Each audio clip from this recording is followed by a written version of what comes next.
Episode number 97 of the Tech Sales Insights, brought to you by Sales Community. Really excited to have MJ Leslie and Larry Irvin with us today. How you guys doing? Very well. Really good, Randy. Awesome. That's great. And we're sponsored today by the value selling sponsor of Sales Community, Decision Link. It's an awesome value selling platform. It's amazing that for something that's been around for so long in terms of the concept of value selling, that there's not more companies like that. So definitely go check out Decision Link.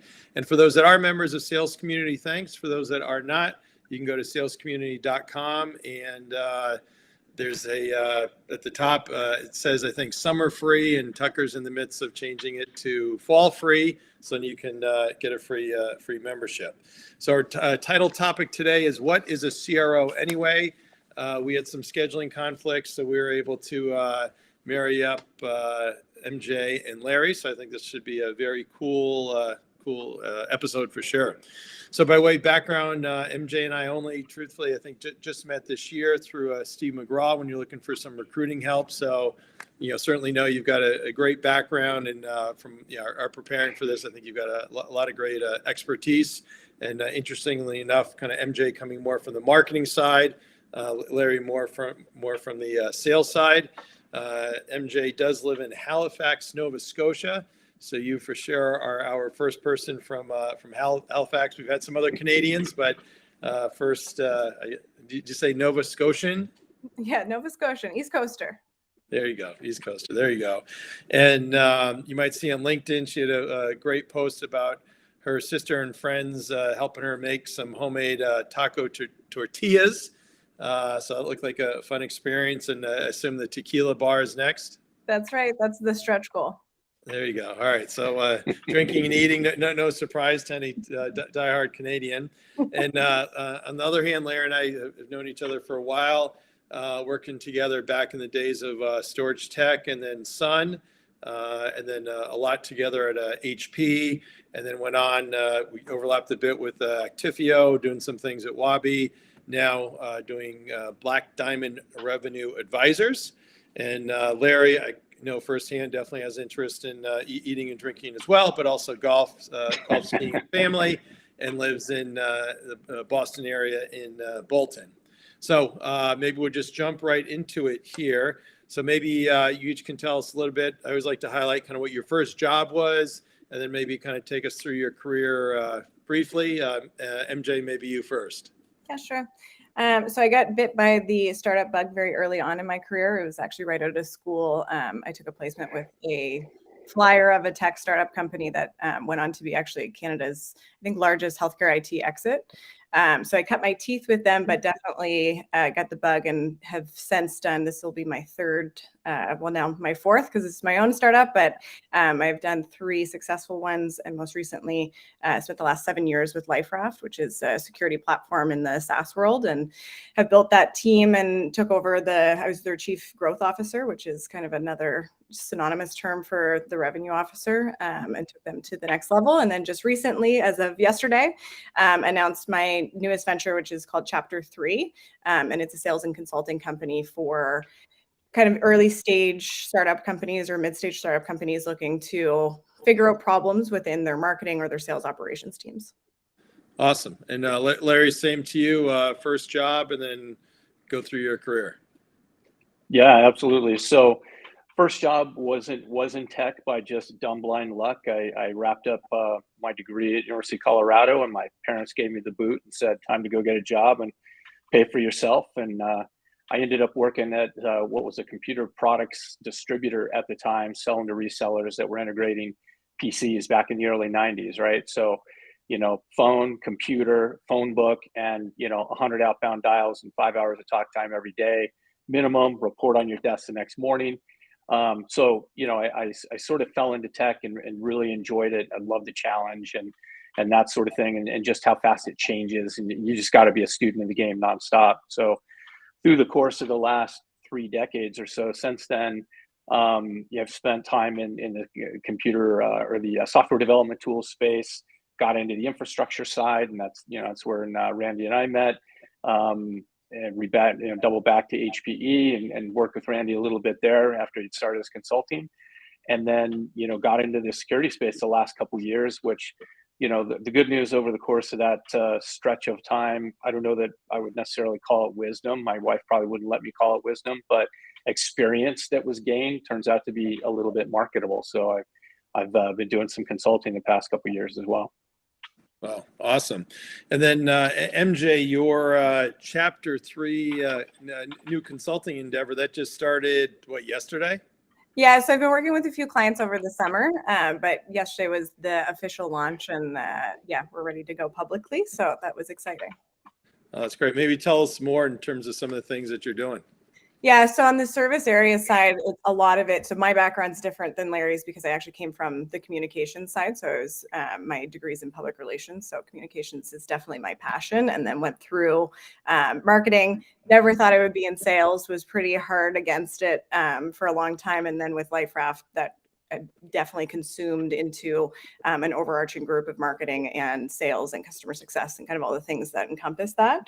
So taking some of those hard lessons learned from what I saw on the growth side of LifeRaft from kind of as the 5th employee, I think, up until today, and they've hit some really great milestones. There's a lot of lessons learned. I would say on the sales operations side, specifically for early to mid-stage startups, it can be very difficult because it's not a one-size-fits-all, and it is a lot in understanding and incorporating both marketing, the go-to-market strategy, I'd say the customer journey, just defining what that looks like, understanding how to do outreach in a meaningful way, and then kind of encompassing that as a holistic approach was really what I'm trying to bring to clients through chapter 3.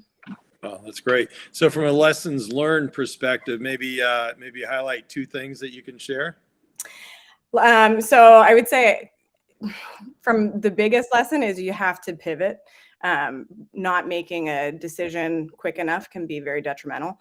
So with, I'd say, all of the companies I've worked for, there's just things that arise that either the market has changed or your company has changed, that not recognizing that and being able to kind of turn it can be very difficult. The other one is interdepartmental connectivity, I would say, is one of the things. If you have any of your organization that's isolated, that can, even if it's not part of the sales operations group, if it's a product issue, for instance, they really do need to have an in-depth kind of conversation and open lines of communication to make sure that the teams are growing and kind of tracking at the same pace. Otherwise, you're going to have a bit of a misaligned team in kind of how you're going to market.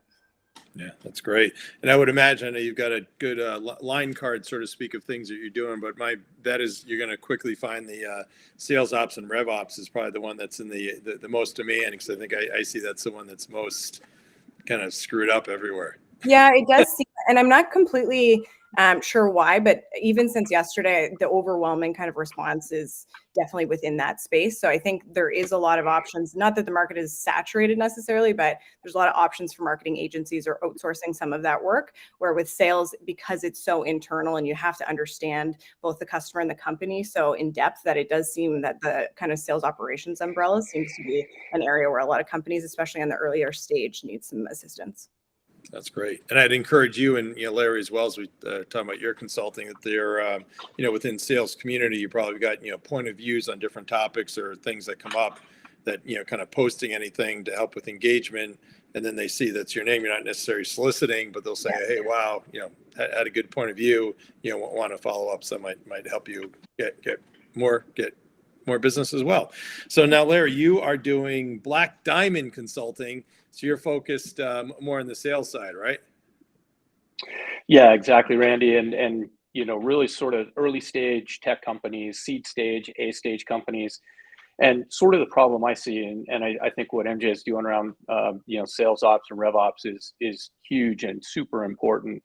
And I think even a while back when you had Chris Riley on, he talked about how critical he thinks that function is, regardless of stage of the company. And that's kind of my observation as well, right? So if you think about the seed stage and Series A type of companies, they're trying to find that the right messaging, the right ideal fit, the right market to go after. They've got this problem they're solving, but they need to be sort of rifle focused so they can go and get those first 10 or 20 customers. And the best way you can do that is to understand the data. right? So your beta customers and those sorts of folks, as you gather them, why did they buy? How did they fund it? What was the problem they're solving? What was the cost of the problem? What's the value of the solution? Yeah. All those sorts of things, and bleeds nicely into Decision Link being our sponsor too, right? I mean, all those things are super important, and that's where I think I come in and I help a founder because they're in a position typically where they've taken in some money. Now they've got responsibility to investors, or they've got a note they've got to deal with at the seed stage, and they want to ramp up revenue as fast as they possibly can, but they still don't know the answers to a lot of those questions. Their sort of knee-jerk reaction is, hey, I'm going to go hire a sales leader and we'll go figure all this stuff out. My argument is that's a big expense and a big chunk of your investment that maybe is too early. You really need more individual contributors.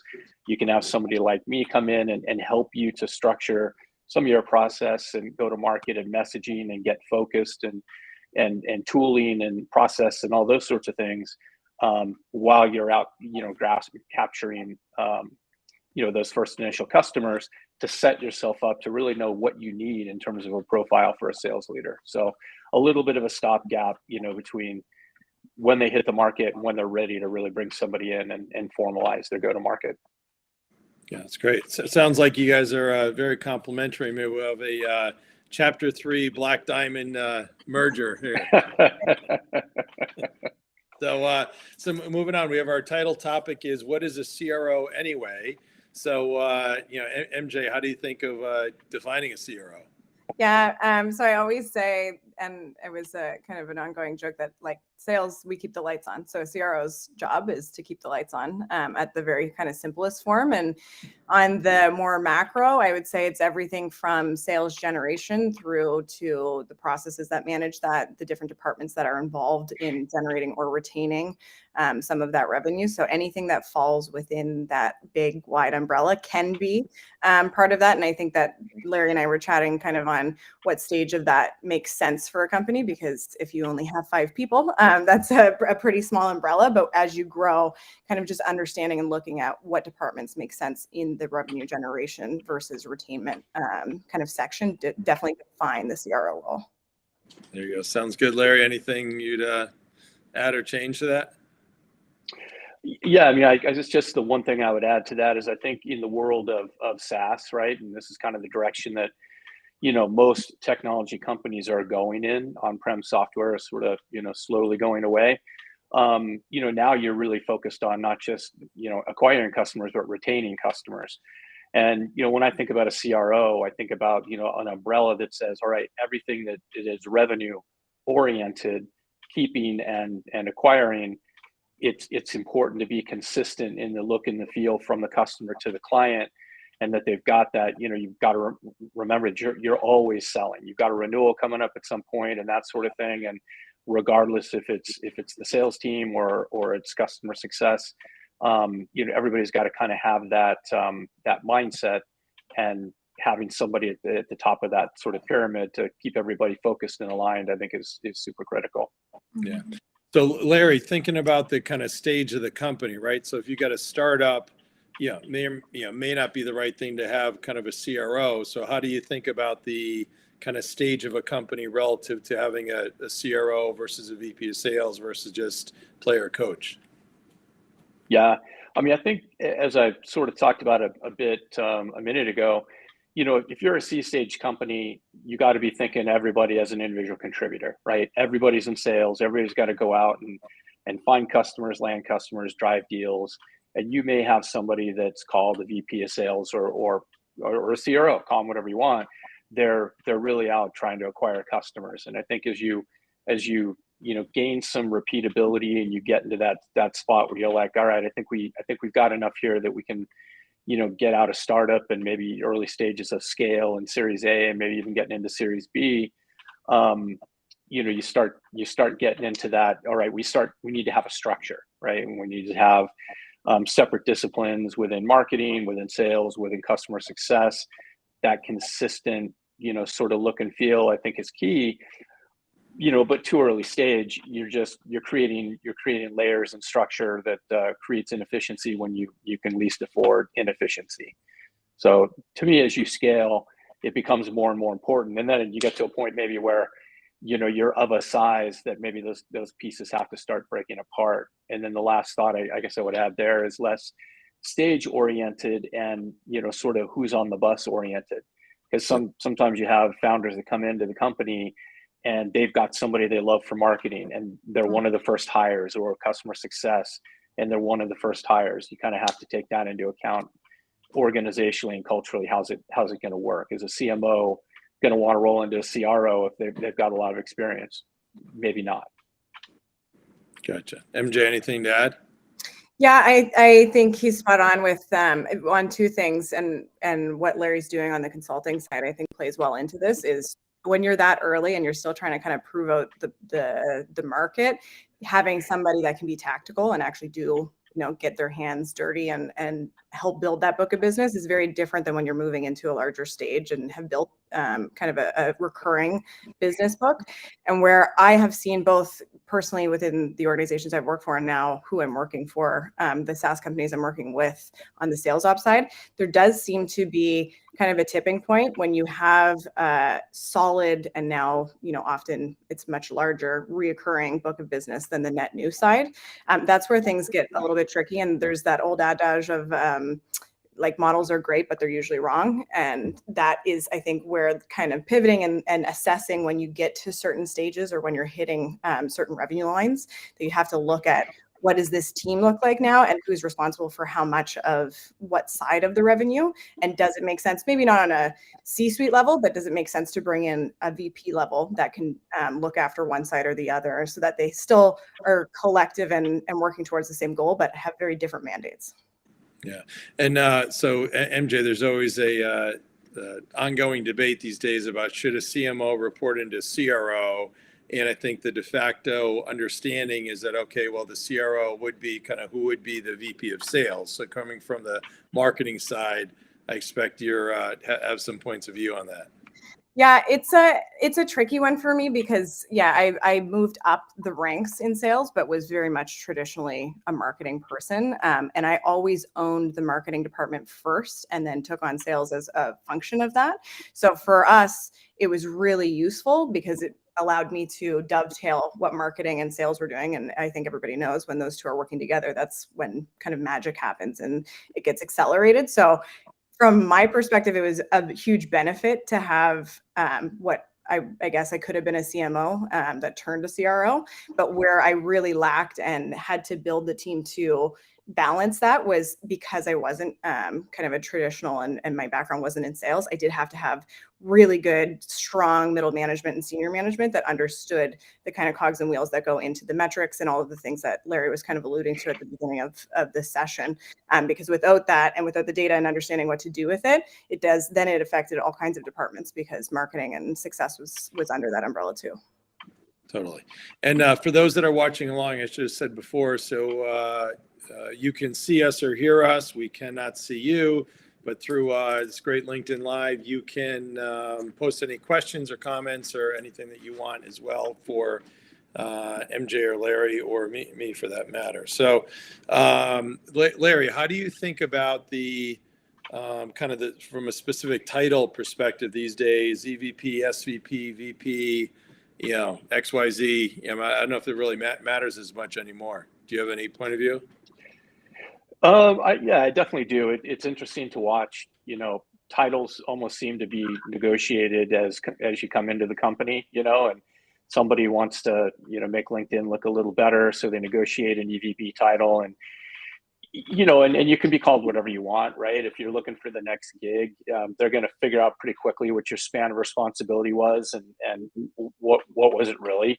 And so, Randy being an SVP at HP and having 3,000 people working for him, certainly different than, somebody who has an EVP title and they've got 4 sales reps, right? Yeah.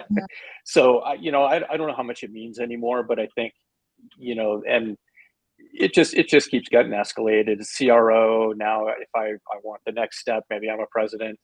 To me, it all depends on span of control and responsibility and what you've actually done and, that sort of thing. And the folks who really have the experience don't tend to care about the title as much.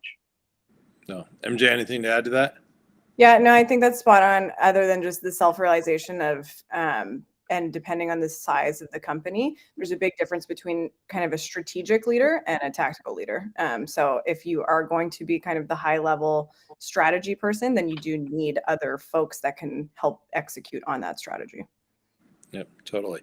And then MJ, what do you think about kind of the when different go-to-market pieces get added around the marketing, the customer success, the rev ops, partners, pre and post sales, technical, kind of all those different pieces? Sorry, what was the beginning of that? So what do you think about in terms of those different functions being added to the CRO function and when? So it's like selfishly, I think it makes a lot of sense. It gives a lot of insight and control over kind of the full cycle of that sale and what the company kind of is producing. And to Larry's point, everybody is a salesperson at some level and kind of leading that charge by integrating them. I will say it's quite laborious. And so if you're going to, depending on how fast the company is scaling, adding in layers of management definitely help with that. And then offloading things that might be adjacent. So for instance, I had product underneath me for a good portion of my CGO part. I think that might have been, I could have relinquished that earlier. We had a really strong team on that side. And I think it can be a bit of a distraction from the other more generation kind of side of things for the sales and revenue. So I'd say just looking at how big those departments are and what the kind of interconnectivity or structure looks like, and then making sure that you tweak it as you scale makes the most sense. Totally. Larry, anything to add? I don't think so. I think MJ covered that pretty nicely. It's the one area. I mean, they're all kind of, I'd say, traditional sales, marketing, pre-sales, post-sales, but this kind of whole customer success area is really something that's grown up. Larry, how do you think of customer success these days? Yeah, I mean, so as I was mentioning earlier, kind of in the world of SaaS, they're super important in terms of revenue retention, right? And the easiest people to sell to are the people that have already bought, right? And your ability to expand and all that sort of thing is super important. So, I love the function. I think it's an easier way than maybe traditionally we put this on sales. And, as a sales rep, if you closed a big deal and you know that probably you've locked yourself out of an account for a year or two revenue wise, you're not going to spend time there if you've got the next quarter to go to, and that's where they become, at risk. So I think the organization's super important. And then I think also just and sales reps don't like hearing this, but from a comp perspective, if you can have a lower cost, resource potentially gaining that expansion revenue, it's good for the company, right? It's good for profitability and those sorts of things. So, but that's where I think, and MJ and I talked about this a couple of weeks ago. We sort of talked around the question of, all right, if you could, between marketing, sales, and customer success, if a CRO could only have two of those, which would you want to have? And I sort of fell on the sales and customer success side of it because it's all revenue, it's owning the customer and, that sort of thing. And maybe that's, for me, not having as much experience as she has certainly in the marketing space. But yeah, it's a super critical function, and net retention is a key measure in most companies these days. Definitely. MJ? Yeah, I totally agree. And like the customer success side is, I am in full alignment that is becoming the most important kind of function within sales organizations from the reasons that Larry said on like expansion. It's also where things get very messy. So if you have a rep that signs a deal and then trying to figure out what department is responsible for the relationship versus the actual revenue expansion, the renewal, you kind of have to have very good, solid guidelines and rules of engagement for that side. I would say on a different lens of looking at how that can increase revenue would be customer success really does develop those advocates within an organization. So I have seen a ton of peripheral success, not just by, a certain customer renewing or expanding their deal, but them going out and becoming very much like public advocates or referrals coming through those types of really solid accounts because you've invested in them and they have a relationship with the company. That's where we've seen a lot of kind of expansion success, but also just, extra. Yeah, that's great. So we have a question from Benjamin. Thank you, Benjamin. Just joined. Who'd be the best person in a company to cold call with the intent of selling a service? I guess I would say maybe kind of circle back with the question, but obviously if it's a service for HR, you go to HR. If it's for marketing, you go to marketing. If you go to sales. So I think it really depends upon who does the service help. Then depending how complicated it is, it's always good to touch base with somebody on the IT side.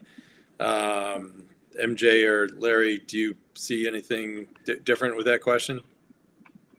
No, I agree 100%. It depends on what your service does, who benefits from it, who would be the budget owner for acquiring something like that.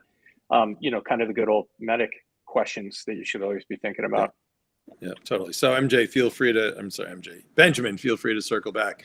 So from Peter Brennan, we have two questions. I go one at a time.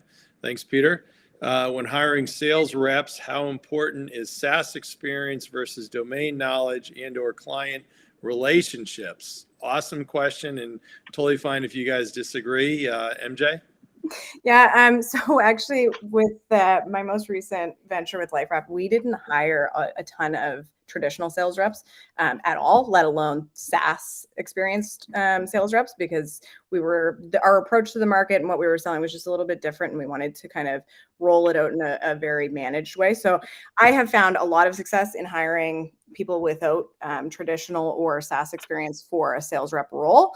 I would say if they have something like logistics was an interesting one where we found a lot of really talented people because they were very good at project management, very good at communication. So I think finding maybe some personality traits that would support that if they don't have SaaS experience would be what I would say for the sales rep side. Gotcha. Larry? Yeah, so Peter, good to hear from you. Been a long time. I've kind of used a hiring model for most of my career that I learned early on. And there's kind of two areas for me that are non-negotiable. And one's motivation and what I would call even more specifically intrinsic ego drive. What drives you to succeed? And how do you do that and think about that every day? That to me is non-negotiable. And then what I've always called personal characteristics. And it's how do you do your business? What's sort of your business related ethical and moral compass that you drive? What's best for the customer? What's best for the company? Those sorts of things are non-negotiable. I've always sort of felt that if I found somebody that was off the charts in those two areas, I could teach them the selling skills and the domain knowledge, that came along with it. Now, of course, if they were off the chart in those first two and came in having sold SaaS and, in healthcare, if that's kind of what I'm doing, then, that's a home run. But those two areas certainly speak to how fast you're going to get to productivity. If you've got somebody that don't have those, then it's going to be you've got to factor that into when they're going to be productive and creating revenue for your company. But that's kind of been my approach to it. Yeah, and I guess I look at it on the client relationships. If it's a global account role where you're calling on Fortune 100, maybe Fortune 500, those client relationships are invaluable. So if you're selling to Citi, JP, B of A, and you're tied in, it's a technical solution, you're tied in with the CISO or CIO, to me that's invaluable. You can figure out the domain knowledge and you can figure out the SaaS experience. If it's more kind of commercial or SMB, obviously client relationships wouldn't matter as much unless it's on the partner side. And then another way to look at it, some CRO friends, just to think, Mark Parinello, Mark Thurman, Bill Hogan are SentinelOne, Tenable, Beyond Identity, which is in the security space. And I'd call them more maybe kind of, legacy, very experienced enterprise, sales leaders. But a lot of times these younger security companies will say, you have to have SaaS, you have to have security. But I think they would argue, and I would argue, having somebody that's a great athlete in terms of, knowing really how to sell, what to do it is far more important. And you can kind of pick up the domain knowledge and you can pick up the SaaS experience. So that would be my perspective. If you talk to somebody who's, 30, 35-year-old CEO of one of these companies, they're going to say, you have to have SaaS, you have to have domain knowledge. So, and I deal with that too a lot of times in our recruiting business. We have a security company now who wants to, focus, hey, you have to have healthcare. They really have to be from healthcare. I'm like, well, if you have, you may not be able to get the perfect profile that from healthcare that knows SaaS, but if they have healthcare relationships and they've, proven track record, then somebody should look at. So, all right. So moving on to his second question: how critical is SaaS experience for roles outside of sales, ops, marketing, finance, et cetera? Great question. MJ? Yeah. So for ops and marketing, I don't think that important. I'd say on the marketing side, somebody that has the innate ability to understand kind of the customer journey and how to explain what it is that you're doing is very important. Finance, I will say with SaaS, because there is a lot of nuances with how to report on some of those revenue numbers. There's a lot of different metrics that apply within SaaS. I would say on the finance side, having somebody that has experience in SaaS would be a huge kind of attribute. Yeah. Larry? I totally agree on the finance piece. I would differ slightly in ops, and it strictly depends on how involved ops is in deal structure. Because SaaS deal structure is very different than, infrastructure or on-prem software. So, yeah, and if they're not, then I would agree with MJ. But if they're involved in deal structure, then it's important. Yeah, that's fair. Awesome. And Peter, just as a heads up, I meant to circle you. I'll do it on air here. So there's a Alexander Group exec event I'm going to. It's Dana Point, like the second or third week of November. So let's definitely make sure that we meet up. So anyway, so Benjamin, Peter, thank you. So any others listening along, feel free to chime in with any other comments or any other questions. So if you had to kind of maybe put on a crystal ball, Larry, how would you guess kind of 5 years from now that sales is going to change? Well, really good question. I would say I'm going to take kind of the here and now, right now, right? We're in my humble opinion, and I'm not an economist by any stretch of the imagination, but I pay attention enough to know that we're in and heading into probably a super difficult time in selling. We've seen it in 2000, we saw it in 2008. And, I think this is a time where the fundamentals actually really pay off, where you as a sales rep or as a company, invest in those deals that are winnable. I think, super strong adherence to things like Medic. I think this is where tools like Decision Link are absolutely critical, because you're going to be fighting for smaller budgets. Companies are going to be, really shy to spend money because they're trying to figure out how and to weather the storm and how long the storm is going to last and those sorts of things. So I guess the way I think about it is, those fundamental selling capabilities, I don't think those have changed much over the course of time. I think the way customers buy, it has changed what we sell to them, how we sell to them. The one thing I would say that I do think is coming is, in the SaaS world, we're doing these subscription contracts and they tend to be term-based. I think utility models are going to consume us all.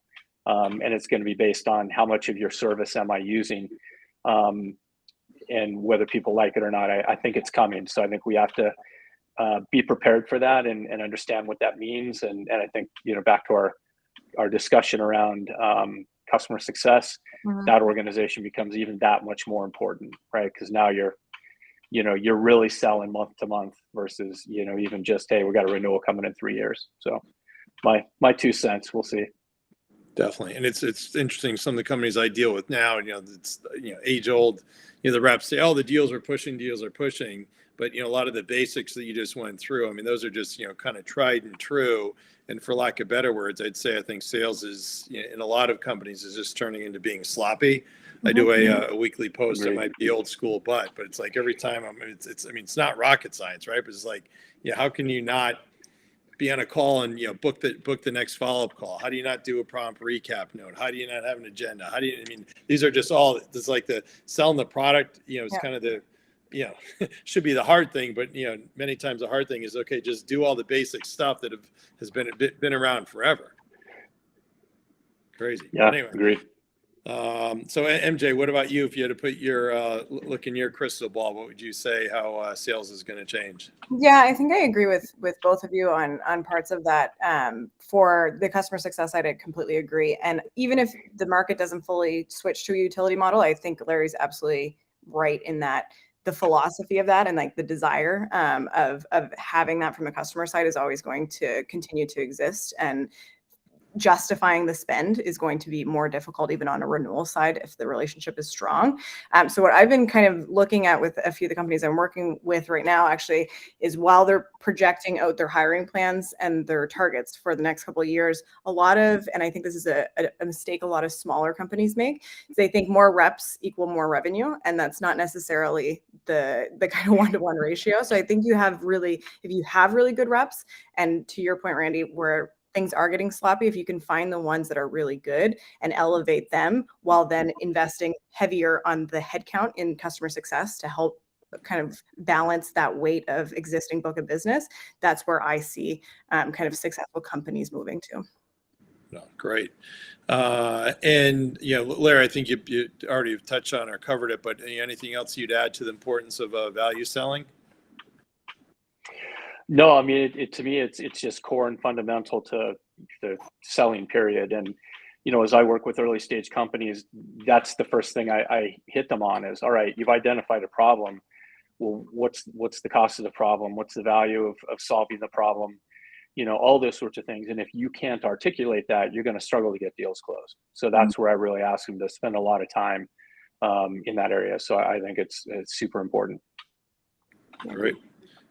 And then I'll also point out, Larry just popped in my head. Unfortunately, I had it right next to me. So I can't do my screen here. But anyway, so you kindly contributed to my book last summer, Your Go-To Sales Advisor, which anybody can go to salescommunity.com and you can click on book and you can check it out there. But your two awesome submissions were, one was value realization, which I think we touched on.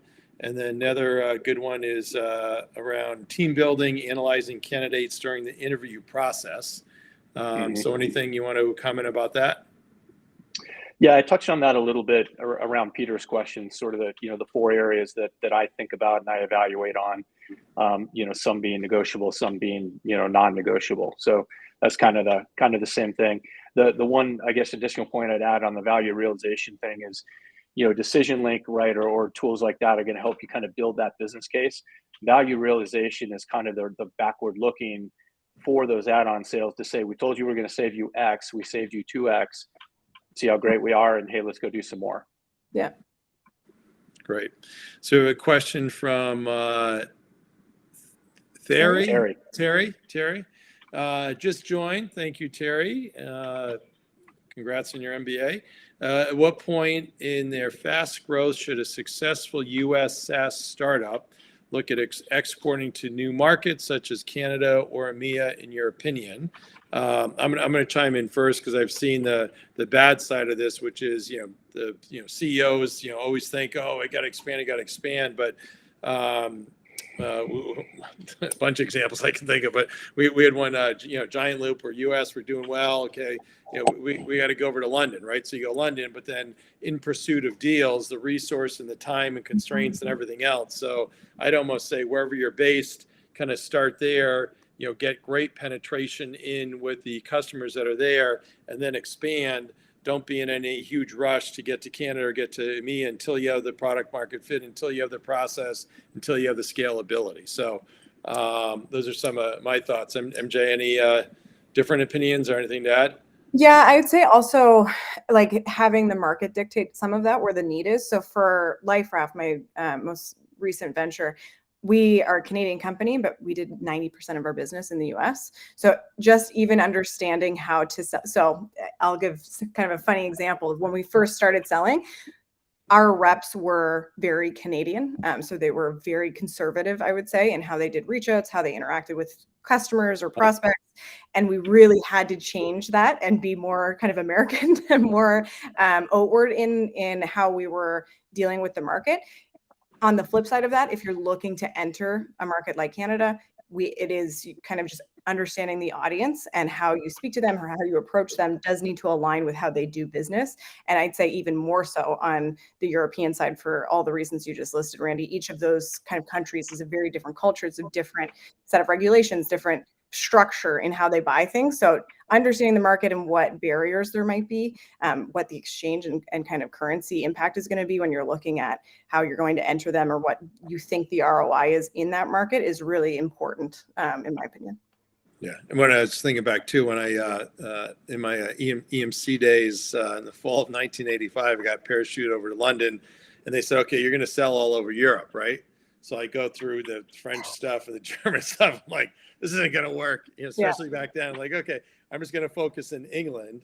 And then at the time, I had John McAllister was my boss, basically running Europe, and he came to me after, I don't know, probably 3 or 6 months, and he drew a circle around London. And he said, at the time we were selling memory for System 38 computers, which is an IBM computer. He said, "Hey, if you just focus here, the number of sales calls that you can do, the market is more than you can cover." Because I'd be driving to Wales and Scotland and all over the place. But there's something to be said for just that pure focus perspective for sure. Larry, anything to add? I agree a lot with what you've both said. I mean, the whole idea of the game is revenue acquisition, right? And I think sometimes, especially early stage founders, get wrapped around the idea of wanting to be a global company and, hey, we sell in all these different countries, and they lose sight of the fact that the whole goal is to capture revenue. And especially if you're a US based company launching here, there's a ton of opportunity just within this country. So why stretch yourself out resource wise and everything else before you need to? And I agree with what MJ said. The market will push you into other areas. You start getting inbound leads from Canada and EMEA, and it's to a volume that you go, hey, it makes sense to expand there. Then there you go. There you go. All right, Terry. Thanks for the question. Now, what about, speaking of value selling? So for each of you, if you were in the CFO of a client with your new consulting gigs and you had 20 seconds to tell about the value that you offer, I'll go to Larry while MJ's coughing. Larry, how would you answer that? Yeah, I already kind of hit on it during the introduction of, instead of going and hiring a sales leader and consuming a large percent of what you just raised as a seed round, hire individual contributors. They're going to be the real revenue drivers. You can bring someone in like me as a consultant to, at a lower cost point that has all the experience of a sales leader you're going to bring in, and let's get the foundation in place and wait till you're ready. So it turns into a cost play, ultimately, and capital preservation play. There you go. MJ? Yeah, I fully agree. I think using alternative resources to kind of get your house in order before hiring in very expensive resources to kind of help develop that strategy moving forward is what I would lean to as well. And in a smaller stage company, having tactical people is very important. Like, they need to be able to do it. So if you can supplement the talent pool with an outside consultant, for example, to help direct and structure and audit what it is that you're doing, I think that's a win-win for the company. Yeah, and especially your case, that whole sales ops side. I mean, you need to know. A lot of times people can get the data. I always say, looking through the rear view mirror, but the idea is, okay, where are you headed? What's going on? And that insight is invaluable, especially earlier stage companies for sure. What about any examples of maybe a couple, one or two sales leaders that you respect and why? Larry? Yeah, I mean, there's been a ton over time. I mean, Randy, you're definitely somebody that I've learned a ton through over the course of the years. Peter Brennan's on here. Worked with Peter at HPE. He's a phenomenal sales leader and a guy that I'd say I've learned from. Peter Quirk, who as well, has been a great resource for me. A guy named Dave Williamson that I met at Rational Software years and years ago, and recently retired from IBM. And the last one I would say is a gentleman named Gary Swart, who's now in the VC world. Really helped me early in my career to kind of be focused and understand what I needed to do, and really sort of got me into the whole idea of value selling, way back when. So there's a handful of people. There you go. MJ?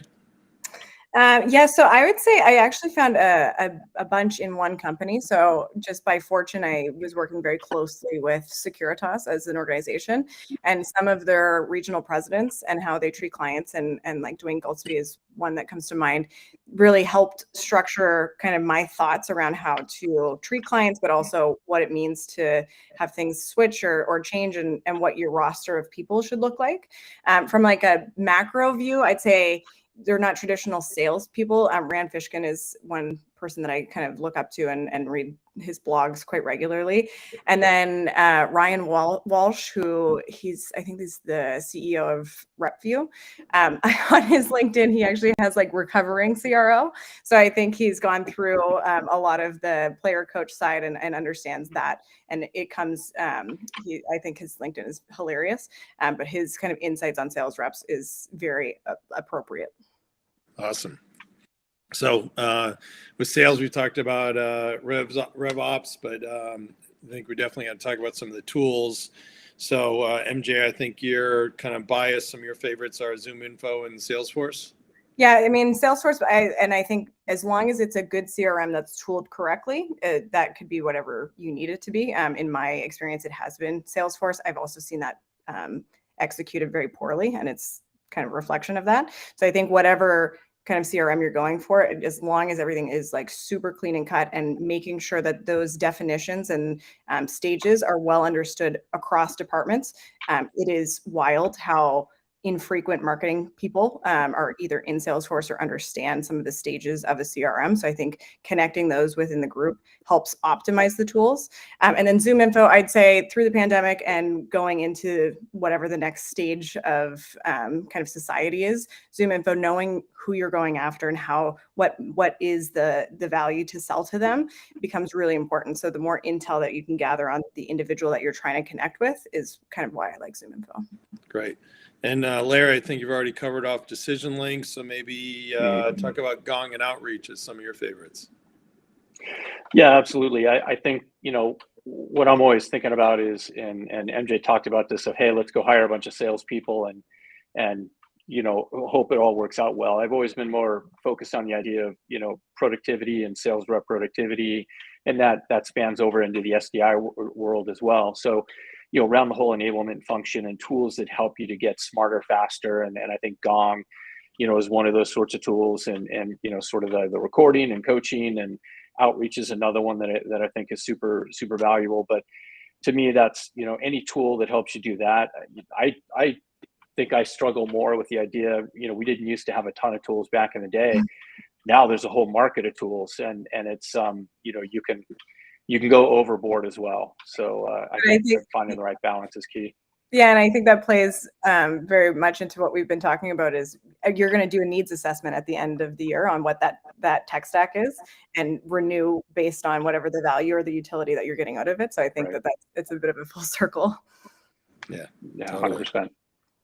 All right. Well, you guys have been great. Thank you so much. So maybe last question, I'd like to say if there's any PG Randy story. Larry? So the one that came to mind for me, and this isn't, I don't know, this is, if it's so much a funny story as much of a, I think everybody that knows you, Randy, will go, yep, that's totally Randy. But so this is back in, after Storage Tech had been acquired by Sun. As I mentioned earlier, I was working in Joel Kimball's group that was storability and storage resource management software, and we'd taken on a few other packages of software at Sun, and we had the whole team together there in Burlington at Sun campus, and Joel had Randy scheduled to come in and talk to the team, and you were leading, I think, financial services at the time, right?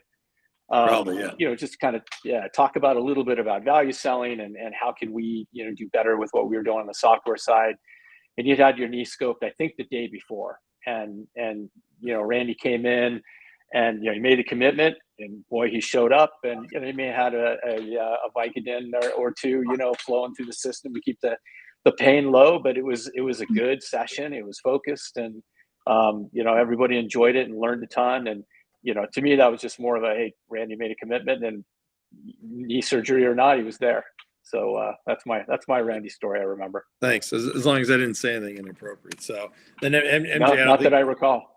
There you go. And MJ, we haven't really known each other long enough, so I don't think. I don't have any Vicodin stories, unfortunately, not yet at least.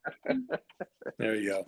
So anyway, so Larry and MJ, that's been great. Certainly wish you the best of luck in your consulting endeavors. Whoever gets to work with you will definitely be very lucky and get lots of value from you. So next week we have episode 98, Diana Shapiro, who's CEO of Dynam AI, and Eric Brock, who's CEO of Ondas, and he's also on the board of Dynam AI. And then rounding it out the following week, Annalise Hussman, who's at Gong. And then for our 100, I guess, episode celebration, you could say, Carl Eschenbach, who's at Sequoia on tons of boards, has done great. A lot of us know him from VMware days. So anyway, so MJ and Larry, thanks so much. Everybody that's been watching along either on this live or on the recording, thanks so much. Appreciate it. And thanks to Decision Link. And if you're not members of the sales community yet, go join. Have a great one. Thanks.